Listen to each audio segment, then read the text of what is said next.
Nucleolus is a dense, spherical, non-membrane-bound structure found in the nucleus of the cell. It's composed of primarily proteins and nucleic acids. Its main function is to trans-5 ribosomal RNA and combine it with proteins to form ribosomes. The nucleolus also can capture and immobilize proteins, thereby preventing cellular interaction with their binding partners. This helps regulate cellular activity. The ribosomes are large, complex molecular machines found within all living cells. Their primary function is to synthesize new proteins by reading the instructions from a messenger RNA strand. Ribosomes do this by linking together amino acids in the specified sequence. Ribosomes consist of two subunits, each made up of ribonucleic acid, or RNA, and proteins. The smaller subunit reads the instructions from the messenger RNA, and the larger subunit assembles the amino acids into chains. When the ribosome completes the assembly of the new molecule, the two subunits of the ribosome split apart. Ribosomes are the only organelle that's present in all cells, including bacteria. Inside each human cell, there is approximately 6 feet of DNA existing as 46 chromatin strands.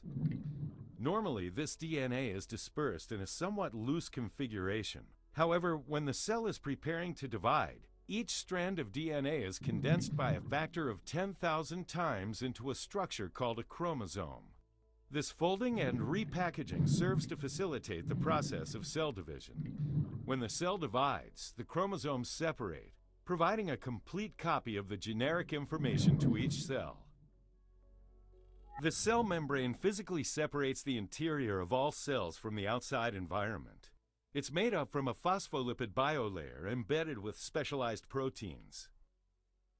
These specialized proteins act as doorways into and out of the cell. The cell membrane is selectively permeable to ions and organic molecules, and controls the transport of those substances into and out of the cell, and is involved in a variety of cell processes such as cell adhesion, ion conductivity, and cell signaling. It also serves as the attachment surface for both internal and external structures, like the cell wall and cytoskeleton. The cell membrane is critical for maintaining the internal balance of the cell. The nucleus is a membrane. The cytoplasm is a semi-fluid, gelatin-like substance that surrounds the organelles inside the cell. It acts to cushion, protect, and support the organelles, and fills all the empty space with the cell membrane not occupied by organelles or other structures. Although the cytoplasm is made up mostly of water, its structure and properties are not fully understood.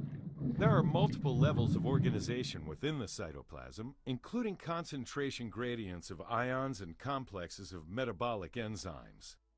The concentrations of ions such as sodium and potassium are different in the cytoplasm than in the extracellular fluid. These differences in ion levels are important in processes such as osmoregulation and cell signaling. The endoplasmic reticulum is the cytoskeleton is made up of a series of specialized proteins called microtubules, and is the cellular scaffolding or skeleton contained within a cell's cytoplasm. Much like our skeleton, the cytoskeleton provides structure and facilitates movement of the cell. It also plays important roles in both intracellular transport, which is the movement of vesicles and organelles within the cell, and cellular division, or mitosis.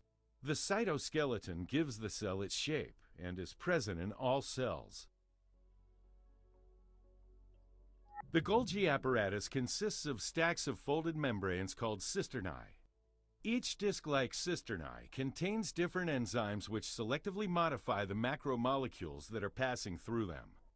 The Golgi apparatus's main functions are to store, modify, sort, and package macromolecules synthesized by the rough endoplasmic reticulum, and ship those molecules via vesicles to destinations both within and outside of the cell. The Golgi apparatus could be considered the post office of the cell. Nuclear pores are hollow protein structures that penetrate the nuclear membrane and act as doorways between the nucleus and the cytoplasm. They allow small molecules and ions to freely pass into or out of the nucleus, but also may allow larger proteins to enter the nucleus from the cytoplasm if the proteins have special sequences, or tags, that indicate they belong in the nucleus.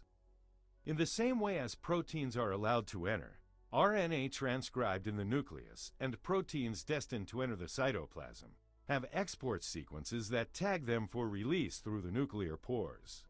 Eukaryotic cells the endoplasmic reticulum is a